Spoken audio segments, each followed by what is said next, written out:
Order, order. Sarah Champion to move the motion. I beg to move that this House has considered the matter of the World Species Congress and recognises the importance of the Reverse the Red movement. Sir Charles, as ever, it is a pleasure to serve under your guidance. I thank you for letting me proceed with this debate. And the aim of this debate is simple and straightforward: to recognise the urgent species recovery and conservation work that is needed to build a future where nature can thrive. Tomorrow, May the 15th, the World Species Congress, hosted by Reverse the Red movement, is being held, and this debate is part of a network of satellite events hosted around the world to shine a light on species recovery.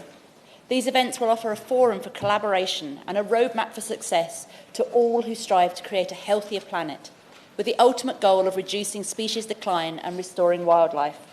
As chair of the APPG for Zoos and Aquariums, I'm particularly pleased that the country's most visited zoo, and indeed one of the most visited attractions in the country, Chester Zoo, is spearheading World Species Congress activity in the UK, with initiatives ranging from a science webinar on saving species, a live stream lesson for schools, and presentations to the World Species Congress programme. I thank them for their national leadership. I will, of course. I thank the Honourable Lady for giving way and congratulate her on securing this important debate on the World Species Congress. Now, from a remaining total population of just 6 plants, Chester Zoo and partners have worked to rescue the critically endangered Cotoneaster cambricus, which is only found in North Wales. 30 individual plants have now been returned to our cliff sides. As a result, the long-term survival of this North Walian plant species is now looking promising. So will the Honourable Lady join me in congratulating all involved?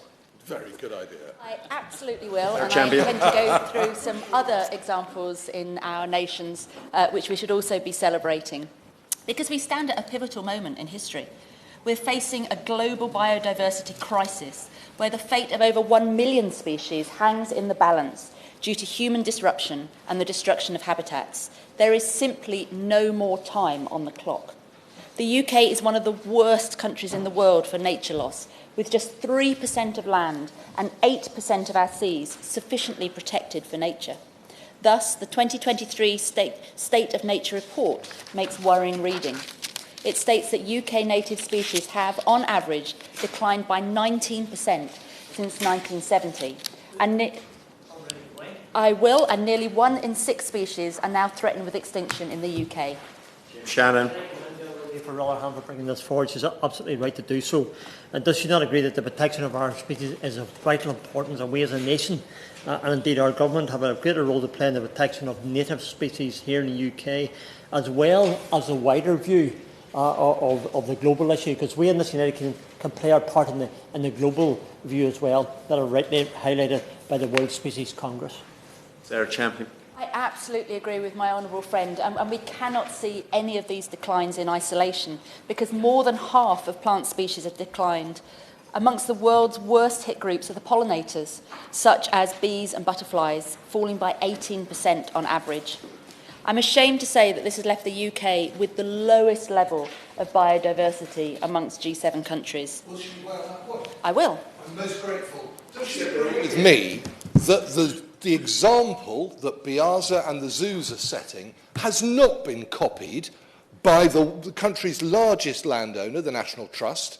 The RSPB have been complaining about this ever since I was elected 23 years ago, and yet on their reserves they're still failing. And isn't it time that we ask the people who complain about this to try a lot harder to achieve what they want the government to do? Sarah Champion. My honourable friend is the expert on this, so I accept the argument he is making. And I say again, it's only if all of us work together, no exceptions, that we can make the difference. And absolutely, of course, the largest landowners need to be pulling their weight, if not leading by example. Therefore, it's a relief that in 2022, the UK joined 195 nations and committed to the Kunming-Montreal Global Biodiversity Framework. This framework includes a commitment by 2030 to have threatened species recovering, genetic diversity being maintained, and human-wildlife conflict being managed. Yet, despite these commitments, we find ourselves well behind in our efforts to reverse the harrowing decline of biodiversity. One thing is clear: we must do more to meet our international commitments, and that work must begin immediately. First, I call on the Government to set more ambitious nature restoration and species recovering targets. The aim should be to provide the long-term certainty needed to drive action and investment in environmental restoration. I will. I'm grateful to her and congratulate her on securing this debate. I don't disagree with her call for the targets to be more ambitious, but does she share my concerns that actually the government aren't on target for a single one of those targets that they did set? So, before they start getting more ambitious, they need to show us they've got some kind of plan to actually achieve the targets they've set out so far. Sarah Champion. Sadly, I agree. What we want is leadership, and that's what I feel, and it sounds as though the Labour front bench feels, is lacking at the moment. Because, and as my friend rightly says, these targets should not just be our end goal, they're simply signposts that we can follow to get to the peak of ecological restoration and healthier habitats that I think all of us in this debate want.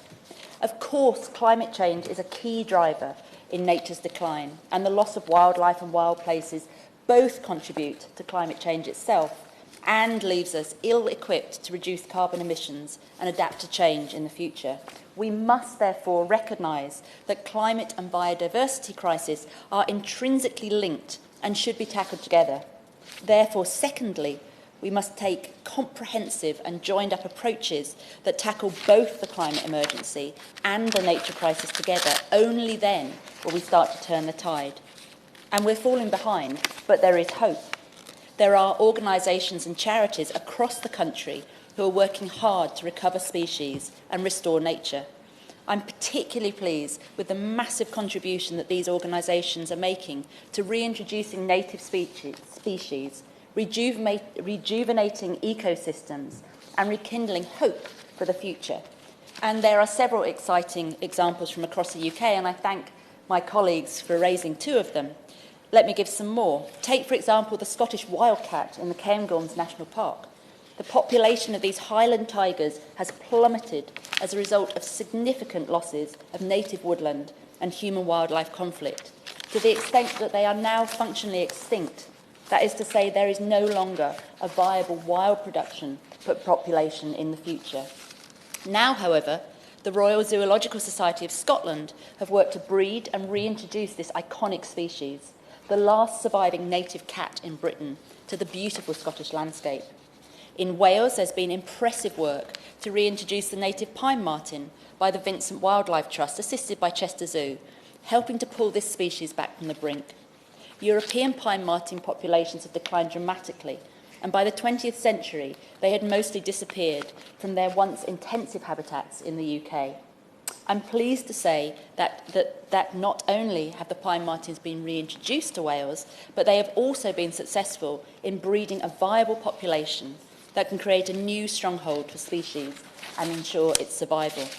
In Northern Ireland, Belfast Zoo is working with partners to secure the long-term future of the increasingly rare red squirrel, who are threatened by the invasive grey squirrel. This breeding and reintroduction scheme has taken place for many years now and is proving effective. Three estates down where I live, Rosemount, Ballywalter and Mount Stewart, all have a red squirrel programme. So there are others outside of the zoo who are doing that. On the bees and the pollinating, just again for the Honourable Lady and for the Hansard, the black bees, who used to be a very scarce and almost extinct species of bees in Northern Ireland, is coming back through the efforts of Chris and Valentine Hodges, who just lived down the road from us. They have the black bee projects across all of those estates, and indeed even on my own farm. So there's a lot happening, not just by the zoos, but by individual people as well. Thank you. And also it seems appropriate to mention the farmers who, without those pollinators, are really suffering. And so I'm very pleased, I think, today that there's the NFU is doing the Food to Fork campaign, and I really hope that government listens to it. And finally, in England, the Wildwood Trust have worked to reintroduce bison into Blean Woods near Canterbury. Remarkably, these are the first bison to freely roam in the UK in thousands of years. They will help to reshape the landscape to make the area more resilient to climate change and reverse species decline through the management, naturally, of woodlands. Paynton Zoo and the National Maritime Aquarium have collectively restored acres of seagrass to our coastline, creating vital carbon sinks as well as homes for species like seahorses. And it's not just the UK. The UK's overseas territories have 94% of the native wild species that are unique to our islands, and 11% of these are threatened with global extinction. Here also, our zoos are working to recover species. In Dominica and Montserrat, for example, a consortium of zoos, including Chester Zoo and the Zoological Society of London, are helping bring back the mountain chicken frog, one of the world's largest frogs, often up to 1 kilo, and called that because they taste like chicken. This has been one of the problems in that the frog has been almost wiped out by overhunting and disease. Yet, despite the commendable efforts being carried out by these conservation powerhouses, the stark reality remains. The rate of species loss is accelerating at an alarming pace. But things are looking up for the mountain chicken frog, and the population is back on, not the menu, but the incline. Shocking statistics serve. These shocking statistics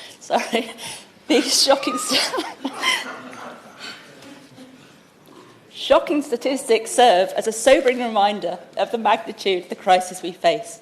According to the World Wide Fund for Nature, species are disappearing at a rate 1,000 times faster than the natural background. My honourable friend is not helping me. Shocking statistics serve as a sobering reminder of the magnitude of the crisis we face. According to the World Wildlife Fund for Nature, species are disappearing at a rate 1,000 times faster than the natural background rate, and we may currently be witnessing the 6th mass extinction event in the Earth's history. Despite this, it appears the government does not have a realistic plan to recover species in the UK. Indeed, the former DEFRA Secretary of State described species reintroduction as not a priority for the government. While species reintroduction is just one part of the road we must take to protect the intricate web of life that sustains our planet, it is an important one, because conserving our remaining wildlife is not enough. We must also take action to support nature's recovery, and I urge the government to act accordingly. I hope that any future Labour government would certainly work hard to ensure the UK meets its 2030 targets. Chair, you may be aware that as part of COP15 agreement, every country is now obliged to revise its plan, formerly called the National Biodiversity Strategy and Action Plan, to bring it in line with new global framework. I know conservation organisations up and down the country, including zoos and aquariums, are patiently waiting for the UK's publication. However, there is real concern that it will not include nearly enough ambition and urgency. Will the Minister confirm today that the UK's plan will outdo expectations and won't just be a rehash of old promises? Instead, will it contain new plans to fill the gaps? And Minister, if you could answer when it will be published. The publication of the MBSAP could be the perfect opportunity for the UK to genuinely show its global leadership credentials, with the whole of the UK working together to produce an ambitious and coordinated plan for nature. To do that, the UK's vibrant NGO conservation sector, which includes zoos and aquariums, must be fully engaged with formulating and executing this plan. So can the Minister agree that the government will be taking advantage of this fantastic opportunity to really ensure we can put nature on the road to recovery by 2030? The World Species Congress acts as a spotlight on the work needed to ensure that nature can thrive. I've already mentioned some of the successes that we're already seeing in the UK. These are proof that it is possible, but we need a national effort. Nature can't wait. It's only immediate and decisive action that will put us on the right path to restoring nature across our United Kingdom and indeed further afield. Minister, we need help accelerating species recovery and reversing the red, and I urge the government to prioritise this existential issue. Thank you. Well, I thank the Honourable Lady from Rotherham. I thank her also as being the first chair of the All-Party Zoo and Aquarium Group when I got here many decades, well, not many decades ago, 19 years ago. Right, OK, enough of that. Right, The question is that this House has considered the World Species Congress. Who is standing? I shall call Chris Grayling. Thank you. So, Charles, it is a great pleasure to serve under your chairmanship. And I say to the Honourable Lady, I congratulate her on securing this debate. I agree with much of what she said. This is an issue that actually unites us across the House. You have the two chairs of the co-chairs of the all-party group on deforestation sitting on either side, disagreeing on huge amounts, but on this, absolutely on the same page. I would gently chide her. I think she's been a bit hard on the government, which has done more than any of its predecessors of either persuasion to address this issue. It is a start. In my view, it is a good start, but there's a long way to go. And she touched on a whole range of issues and a whole range of organisations, and I would share her congratulations for the work done by Chester Zoo. I've been there. I've talked to them in particular about their work they're doing on elephants in India. She talked a lot about the UK, but they have a footprint that is global and having an enormously important role. In the NGO sector, I sit on the board of the African Wildlife Foundation, which is an NGO based in Nairobi, which does excellent work in protected areas across Africa. The voluntary sector is enormously important in all its different guises. And there is some fantastic work that is being done around the world that is genuinely making a difference. And recent academic research shows that actually the tide is beginning to turn. It's got a long way to go, and there's still some very big problems. There's very big problems around deforestation, for example.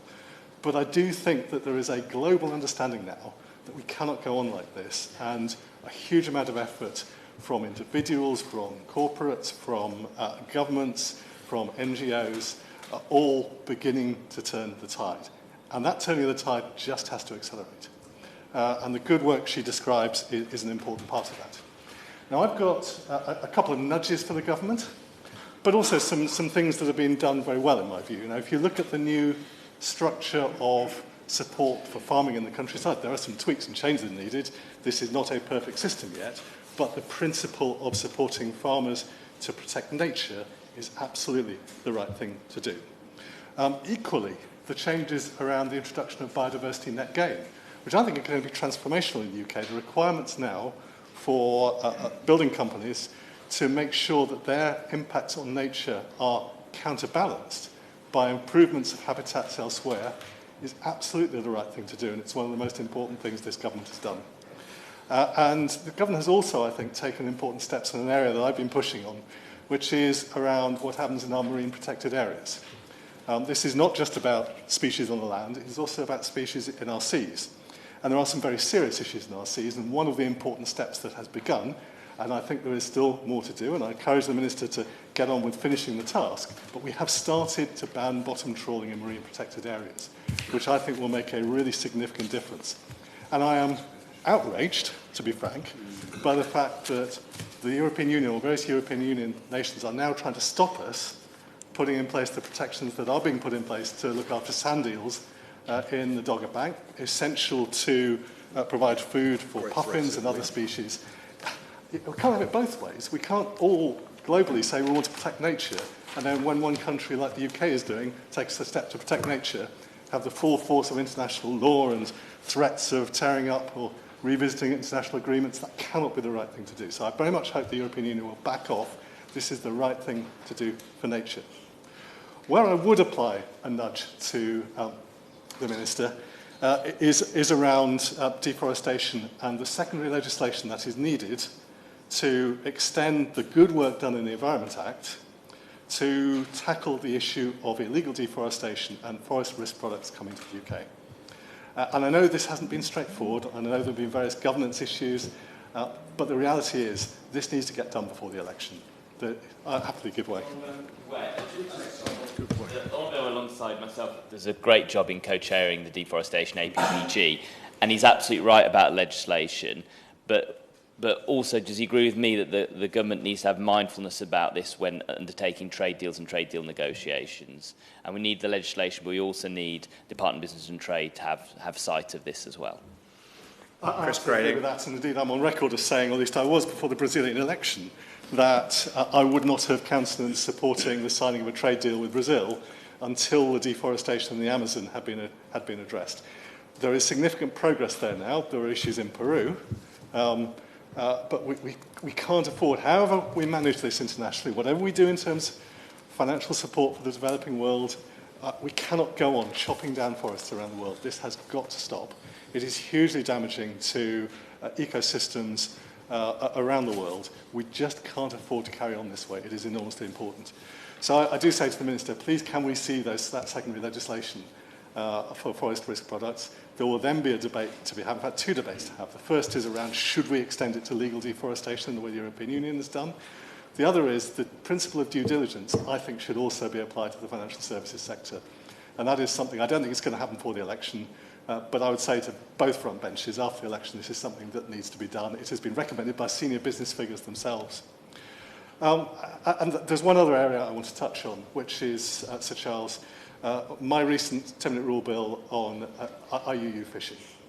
I want to see the principles in the Environment Act for forest risk products extended to fisheries around the world.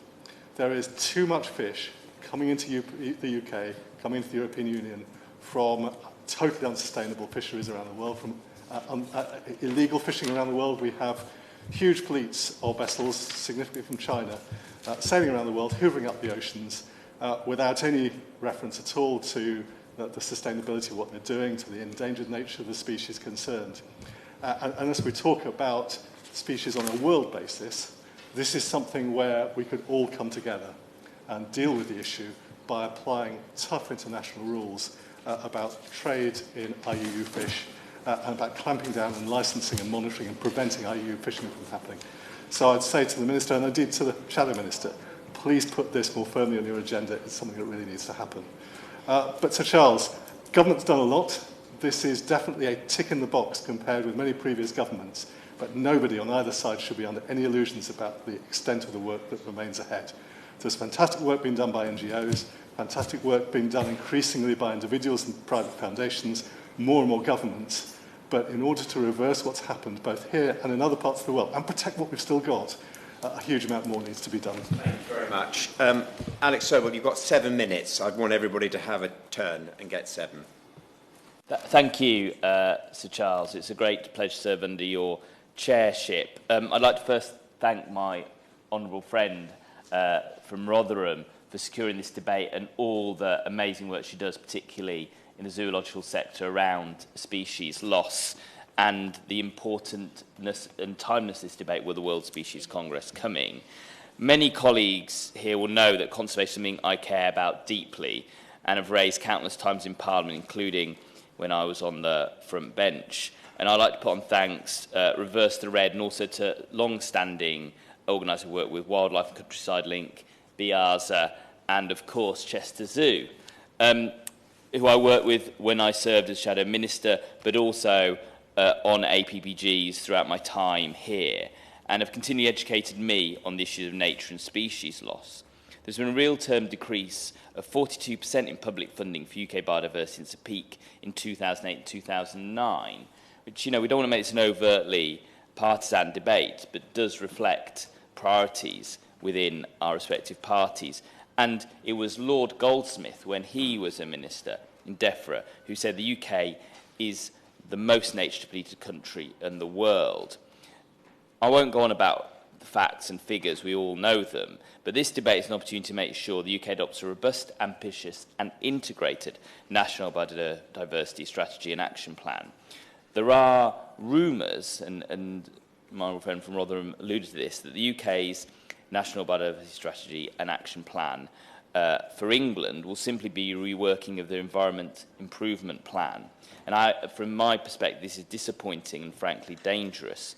This would be another failure ambition by the government, bypassing creation of any meaningful legislative and financial measures. The Office for Environment Protection itself said that the EIP is no more than a wish list, which doesn't provide any on-the-ground species recovery targets. I hope the Minister will clarify her plans. The World Species Congress gives an opportunity to shed light on the granular aspects of commitments we make to support and protect species. Fundamentally, meeting these environmental targets requires an integrated and collaborative approach across sectors and across the UK's 4 nations. Each country's strategy must unlock to form a whole and work with a local nature recovery plan, some of which have been developed, some of which are in development, to even begin to create real impact for nature. The UK's NBSAP needs to treat devolved nature policy as component parts, outlining new structures of governance. This will allow policymakers, politicians, environmental organisations to have ongoing collaboration and delivery. Across sectors, there is no strategy indicating how new biodiversity policies will work together. Implementation of these policies could be piecemeal, conflicting, and of smaller scale as a result. Nature is not adequately being factored into government decision-making. The government just set out how environmental and planning policies will link together to form a coherent policy. The 2011 to 2020 ACHI biodiversity targets agreed by COP10 failed. The UK failed to meet at least 14 of the 19 targets, and part of this failure is because there was no effective monitoring framework to hold parties on track. They were, in other words, marking their own homework. The 2022 United Nations Biodiversity Conference of the Parties to the CBD, which I attended, agreed 4 goals and 23 targets. Currently, each country has developed its own approach to measuring and monitoring biodiversity. To begin to meet that, we will need the UK NBSAP to implement indicators that allow regular assessment of progress. This will mean that we can adjust plans and policies in real time when it's required. There is no requirement in the Kunming-Montreal Global Biodiversity Framework to monitor or assess the progress being made, or not, towards biodiversity and nature goals. So effectively, parties are still marking their own homework. There needs to be a formal mechanism tying performance against goals to planned action.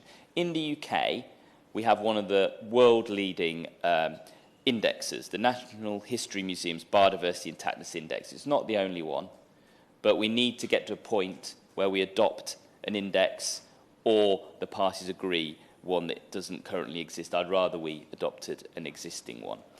By doing this, the UK will demonstrate global leadership on species recovery.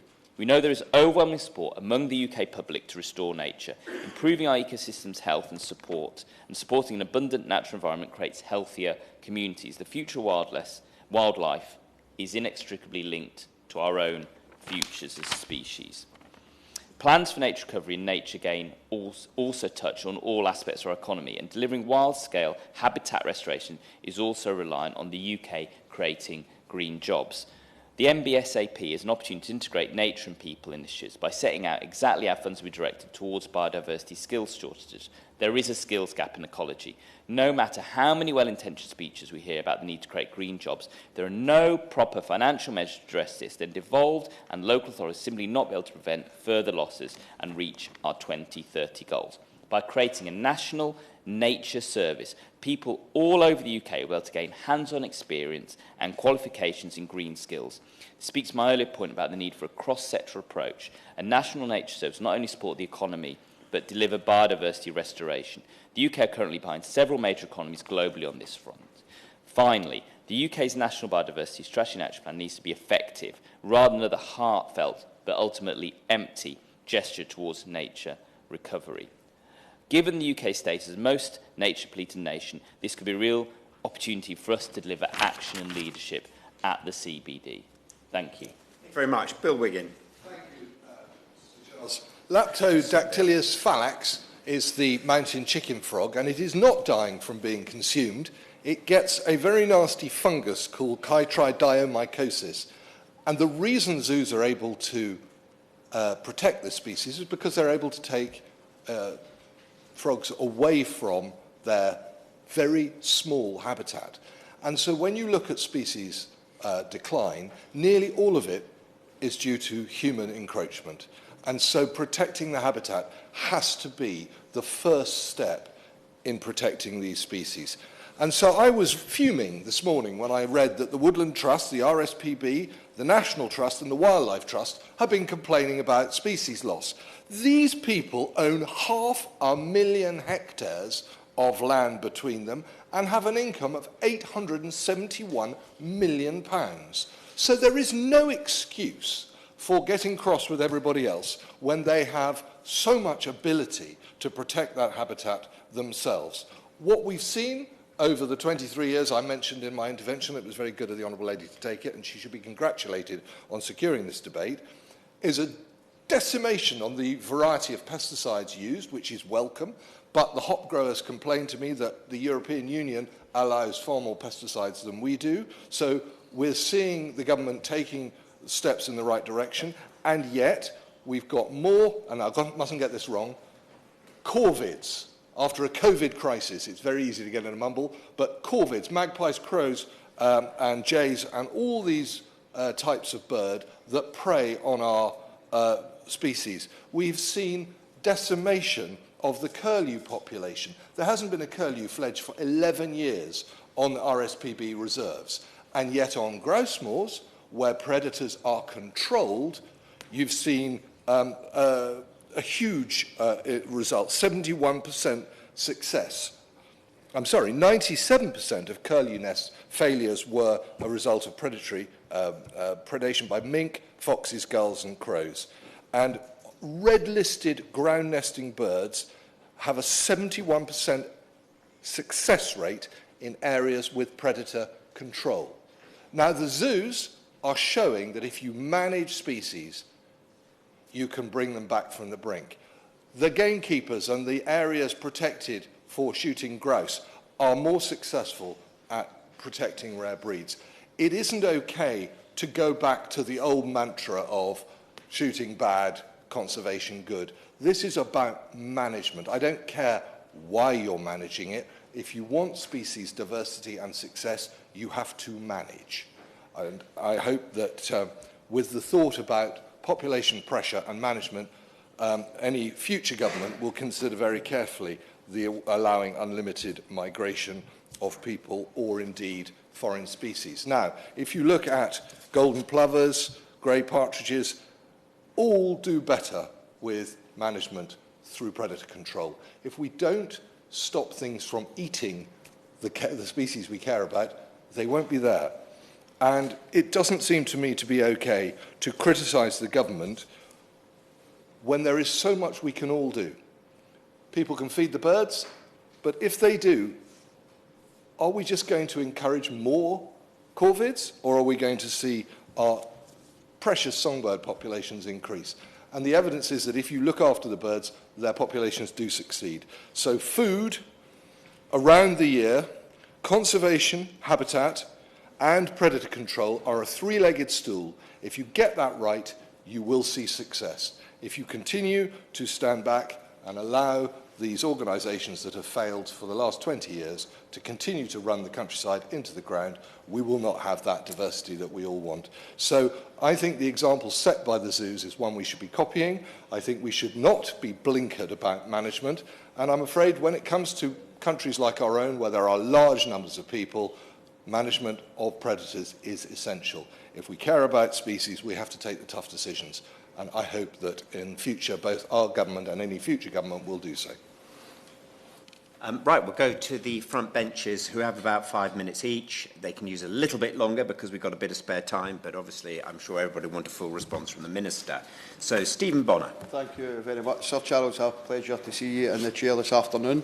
Thank you also to the Honourable Member for Rotherham for securing this important debate today. The World Species Congress, organised by Reverse the Red Coalition, will be held, as we've heard, on the 15th of May 2024. This event provides a platform to celebrate global wildlife and discuss strategies to mitigate against species decline. And we've had a very good debate on just that this afternoon. It is also a timely opportunity for the UK to demonstrate global leadership in halting species decline. We in the SNP maintain that biodiversity loss and the emergency crisis are intrinsically linked to the climate emergency.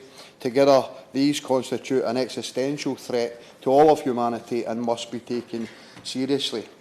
The IPCC report of 2021 described the situation as code red for humanity. Well, that code is probably now maroon, and the rationale is clear. More can and must be done.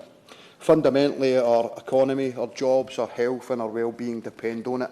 It is integral to our culture and indeed our way of life. And given this, decision-making needs to be managed in a collaborative and a balanced way. Biodiversity does play a crucial role in both addressing and mitigating the impacts of climate change. When functioning well, oceans and land ecosystems globally remove around 50% of human-made carbon dioxide emissions each year. More than half of the world's GDP, $44 trillion, is dependent on nature in some way or another. Yet, as we've heard, humans have caused the loss of 83% of all wild mammals and a half of all plants. Globally, biodiversity is declining faster than any other time in human history. And the IPBES Global Assessment of Biodiversity describes the pressures on nature: an 83% population decline in freshwater species, a 60% population decline in vertebrate species, 41% decline in known insect species, and over 85% of wetlands areas have now been lost. The high seas, which makes up around 50% of the Earth's surface, have only 1.2% of the area protected. And in 2022, the update to the Red List of Threatened Species, the International Union for the Conservation of Nature assessed that nearly 10% of global marine species are at risk of extinction. So given the mounting evidence that Scotland is experiencing dramatic declines in our biodiversity, the Scottish Government has set out ambitious plans and a new framework within its 2022 to 2045 strategy. And this is to halt biodiversity loss by 2030 and reverse its large-scale restoration by 2045. And under the SNP's governance, 30% of Scotland's seas are now designated as marine protected areas, including 247 sites for nature conservation. And we have heard, of course, that we reintroduced the Scottish wildcat as well. The Scottish Government is also committed to moving forward a circular economy, shifting from a take, make and dispose model to one where materials are kept and valued. The Scottish Government's vision, recognising the mutual beneficial nature of connectivity between sustainable economic growth, inclusiveness and well-being, and the protection of the environment and its biodiversity. Failure to act will perpetuate the vulnerabilities that will jeopardise the fight against climate change and will threaten human well-being, our ecosystems and our economies for decades, if not centuries to come. So, in conclusion, the upcoming World Species Congress is not just merely an event, it is a call to action. We need to seize this opportunity to reaffirm our commitment, implement the robust measures that are required and lead by example in the fight to preserve our planet's biodiversity. Thanks, Charles. Thank you very much. Shadow Minister. Thank you very much, Sir Charles. Great pleasure to serve under your chairmanship, and huge congratulations to my honourable friend from Rotherham for securing this debate and the contribution that she made. Her contribution and that of other honourable members encourages us to focus not only on stemming the tide of species loss, but on actively taking steps to promote nature's recovery. I welcome the Reverse the Red Coalition hosting a day of reflection about how we help promote species diversity and growth. And it is fantastic that such a broad intersection of activities and initiatives will be on offer. It is precisely the kind of collaborative action that will be required from the classroom to the United Nations General Assembly Hall if the world is to halt decline and restore nature. In 2022, COP15 in Montreal agreed stretching but necessary targets on nature. Those present at COP15 agreed 4 goals and 23 targets to halt the reverse and loss of nature globally by 2030. This was groundbreaking, and let's be honest, it was tough. But the world is now in a position where these deeply ambitious goals are necessary if the human race is to tackle the dual climate change and biodiversity crises. But as the Honourable Member from Leeds North West said, any plan is only as good as its implementation. We live in one of the most nature-depleted countries in the world, and this is despite the government setting out fairly ambitious targets on reversing nature's decline. The Office for Environmental Protection's latest report, published earlier this year, showed that the government is way off track on all of its key goals related to climate and the environment, including biodiversity loss. We also know that the global 2011 to 2020 acre biodiversity targets agreed by COP10 were emphatically missed across the board. This simply cannot go on.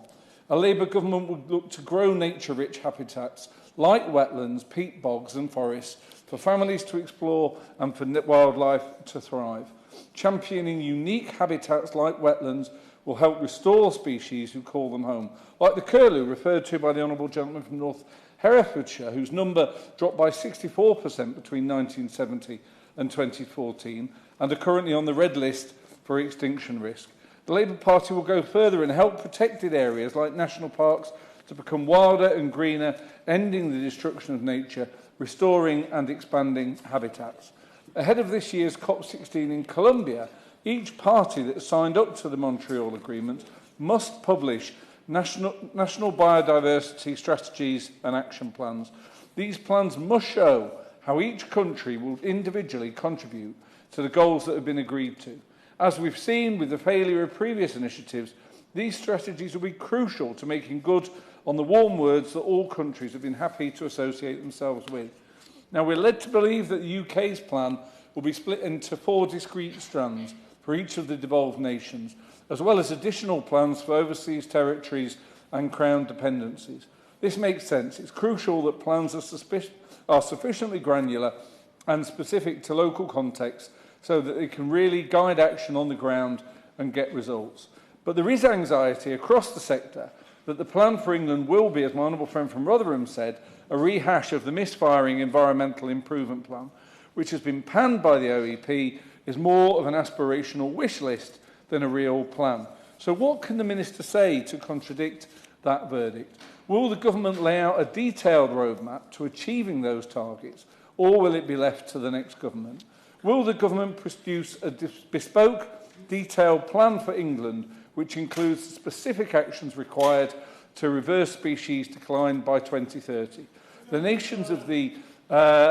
I don't think I've quite got time, Varun. Okay, well, bit of generosity, yes, I will. This took very sense, but the bit that was missing was maybe a couple of examples of the actual things a Labour government would do. It'd be very helpful to understand what are the things, in practical terms, he thinks that we're not doing, but he would do.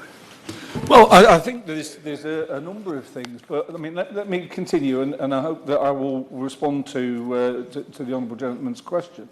The nations of the United Kingdom all play host to a rich diversity of natural life. It is our privilege to live on islands in which almost any natural life or landscape one could wish for is present. But if Britain is to live up to these ambitious goals at a national level, our strategies and action plans must make sure that each nation is working hand in hand, moving towards the same goals and not working at cross purposes. So will the Minister confirm that each strategy will set out the framework for coordination between all nations and define the mechanisms by which the respective environmental departments will collaborate hand in hand? Analysis conducted by Wildlife and Countryside Link, the largest coalition of wildlife and environmental organisations in the UK, in December of last year, found that a year on from Montreal, the UK was off track on 18 of the targets that it had signed up to. And of these 18, Link found that on 11 of them, either no progress was being made or things were actively getting worse. So as I've alluded to, there is a complete failure to meet the previous targets on nature agreed at COP10. This was not least due to the lack of a serious monitoring and reporting regime to track the nation's progress against these goals. Transparency on progress is crucial if these strategies are to be credible and effective. So will the Minister commit to embedding a real-time monitoring framework into these plans to make sure that we can all see how nations are faring against these goals and allow policy to be adapted accordingly? Now, whilst it's necessary for government to take the time required to develop plans with the level of details that we've requested today, and not simply take the environmental improvement plan off the shelf, it is also important for us all to get sight of these plans and make sure that they're up to scratch. So can the Minister please let us know when her department intends to publish these strategies in advance of COP16? The time for action is now. It must start with an acceptance that Britain is currently off track and a renewed determination to rescue our depleted natural world. Thank you. Thank you, Minister. I'm going to call the lady for Rotherham to wind up at 5:28. Sorry, yes, 5:28. There you go. So you have 13 minutes, Minister. Minister. Thank you, Chair. And it's an absolute pleasure to see you in the chair, because I know you personally are interested in such areas as this and have done much work yourself. And I must also thank the honourable member from Rotherham for tabling today's debate. And I know she too has done some really valuable work with the Zoo and Aquariums All-Party Group. And I was very pleased to hear that referenced, in particular that reference to Cotoneaster going on at the work at Chester Zoo. Projects like that are so valuable individually, aren't they, to our plants and our animals and the stress that they are under. I do believe there's very clear synergy in the room amongst everyone, despite some conflicting views. We are all moving in the same direction, understanding the importance of having healthy nature, sustainable nature, how that links to climate change and why we need to do it. And it's never been more important to restore biodiversity. And actually, that's why this 24-hour non-stop World Species Congress presents such a good opportunity for all those experts and volunteers and all the people involved to come together to share their knowledge and ideas. These are very important events. And we've heard so much, more than half of the global economy is dependent in some way or other on our ecosystem services provided by nature. And our global GDP is intrinsically linked to that. And around 75% of all food crops are dependent in some way or the other to pollinators as well. And we've heard pollinators mentioned. So that's why this issue is so important. We've all heard about the alarming depletion of nature, but what I really want to focus on is how we are leading the way. And I do want to take issue with some of the things we have heard from the shadow benches, because the critical thing that this government has done, that no other government has done so far, is to put in place the framework that we need. We know there's a problem. We have set the framework, and this is absolutely backed up by legislation. And as the opposition know, it's not a quick thing to do, the Environment Act. I steered that through our House. Many of you were on the committee. It took 2 years and it went right through the House of Lords. And it is globally leading, and it sets the whole framework of targets. Targets have been referred to. They're very important, and they were not set without a great deal of expert advice. And one of the major things that we set is the globally leading apex target to halt the decline in species abundance by 2030. I'm going to lay down some more detail, and then reverse it by 2040. And just last Friday, something called our Species Abundance Indicator, which is a new official statistic, which is still in development. It reported back to tell us how we're doing. We've all been waiting for this. This is an enormous piece of work to feed into this. And actually, while there is a real problem and it's very complicated, it does give us some encouragement. I urge honourable friends and members to have a look at it. And it does show that some of those historic declines may be beginning to level out. Although, of course, there's still so much to do, and a lot of that is embedded in our Environment Improvement Plan and annual review that will be printed again this summer, published again this summer, and it genuinely will show progress. The first one, of course, was published after such a short time. Now will have been going for 2 years, and I'll give away very quickly. Well, I'm grateful to her for giving way. I think she's maybe touching now upon the point I was going to raise, which was that I think there is cross-party agreement that the targets were a really welcome step forward, but she can't ignore the critique that's coming from the OEP that actually we're not on target. If she's saying she thinks the next update will show that we're now making progress, I would very much look forward to seeing that. Minister. Also, I think he would respect that we are the party that set up the OEP. We actually set up a body that would challenge us to make sure we are on target. That was a bold thing to do, but we have done it, and it's necessary. And you will, my honourable the Shadow Minister will see a change as the years go on and the policies start to have effect. You know, already, for example, we have turbocharged peatland restoration. We set a target of restoring 35,000 hectares by 2030. We've already done 28,000 hectares. And we've got our huge Nature for Climate Fund, which is funding so many projects. He mentioned what Labour might do with national parks, but he obviously hasn't noticed that we've already strengthened the legislation for our national parks and our national landscapes, and they will play a very important part in achieving our targets. And my right honourable friend from North Herefordshire, made a very good point about the importance of habitat management, and there are some huge landscape recovery projects going on in particularly the protected landscapes. There was a very good example in Bucklebury Common of heathland that's been restored, managed to get adders back and nightjars.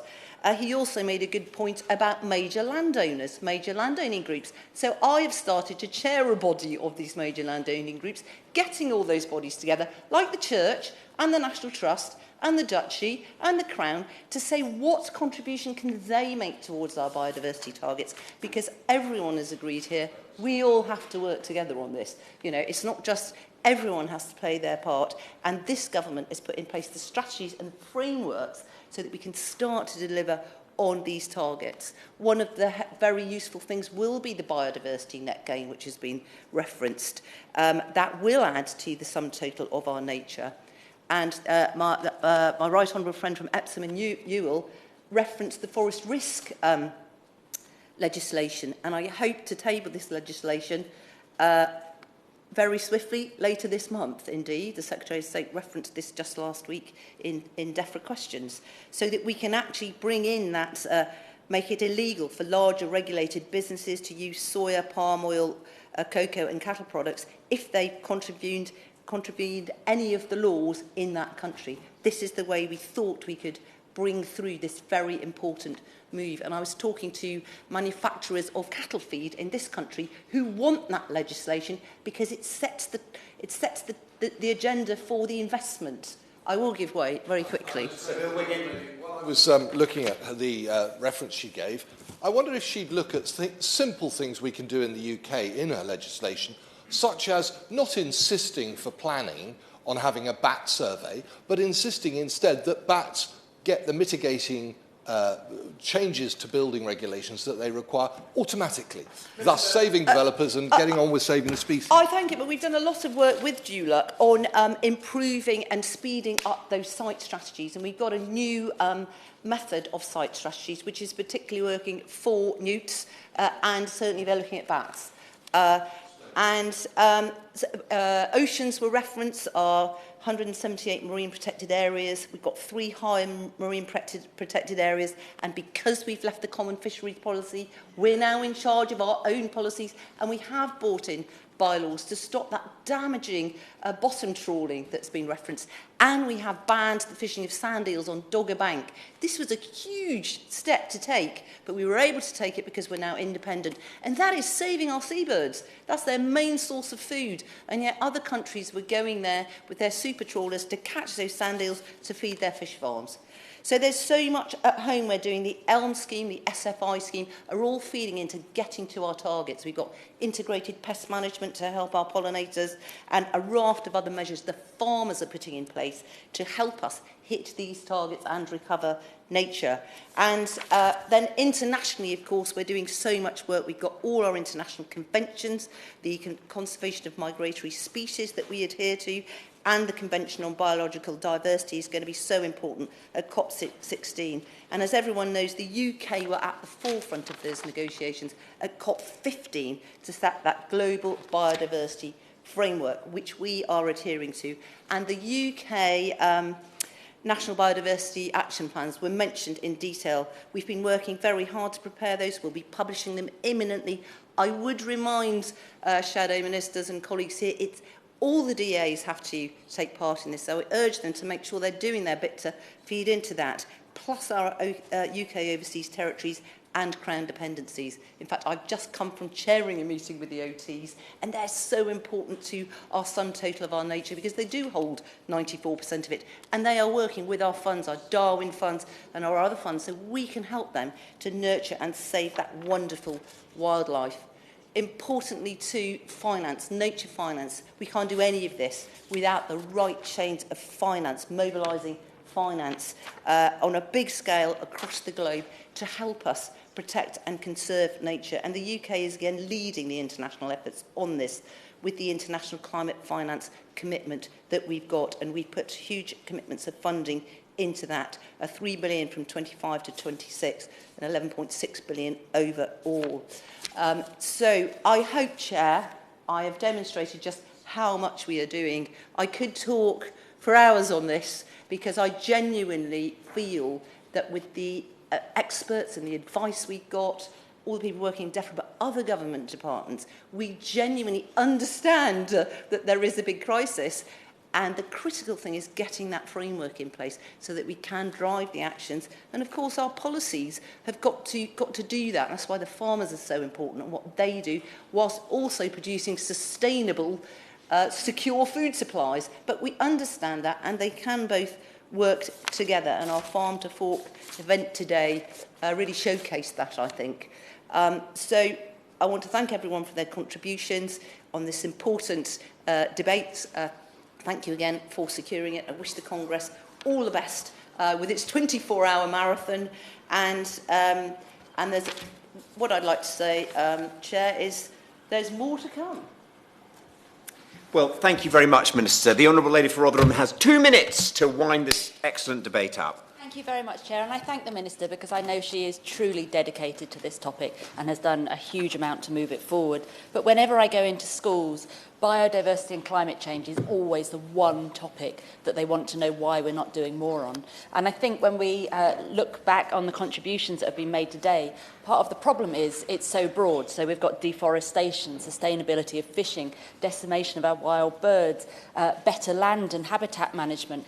And one of the things that I say to the school children is until we get proper cross-departmental buy-in, that collaboration, we're always going to be struggling because we're dealing with symptoms in isolation. And one example that I think is particularly good is marine protected areas. So on the 3rd of May, the government rolled out, I think it was another 70 oil licences, and a number of those are hitting directly our marine protected areas. So if I can urge the Minister to try and get that cross-government collaboration going. And if I can end with the words from my friend from Leeds North. He said what we need is, I paraphrase, robust, ambitious and integrated programming when it comes to securing biodiversity in the UK and internationally. I really hope that this government, that future governments take that on board and act with the urgency that we need, because we do not have time to wait anymore. Thank you, Chair. Thank you so much. The question is that this House has considered the World Species Congress. As many as that opinion say aye. Of the contrary, no. I think the ayes have it, the ayes have it. Order, order. The sitting stands adjourned. Thank you, colleagues.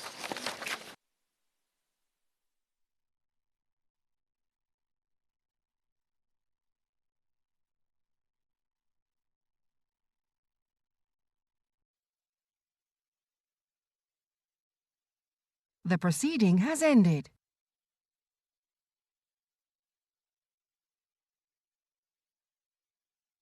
The proceeding has ended.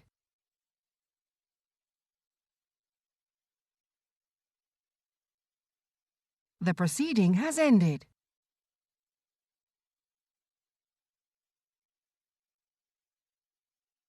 The proceeding has ended.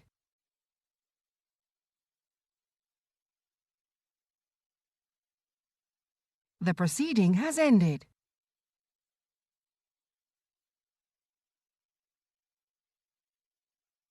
The proceeding has ended.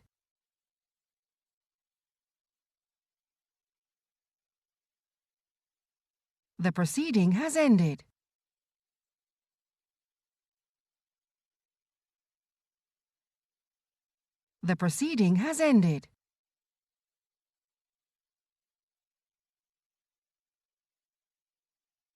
The proceeding has ended.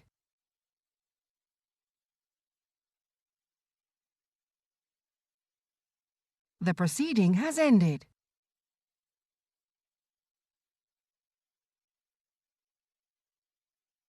The proceeding has ended.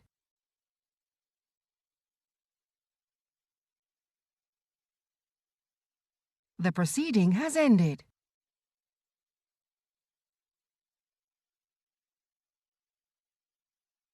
The proceeding has ended.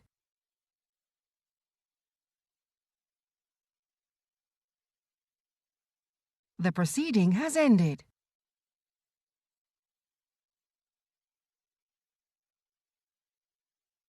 The proceeding has ended.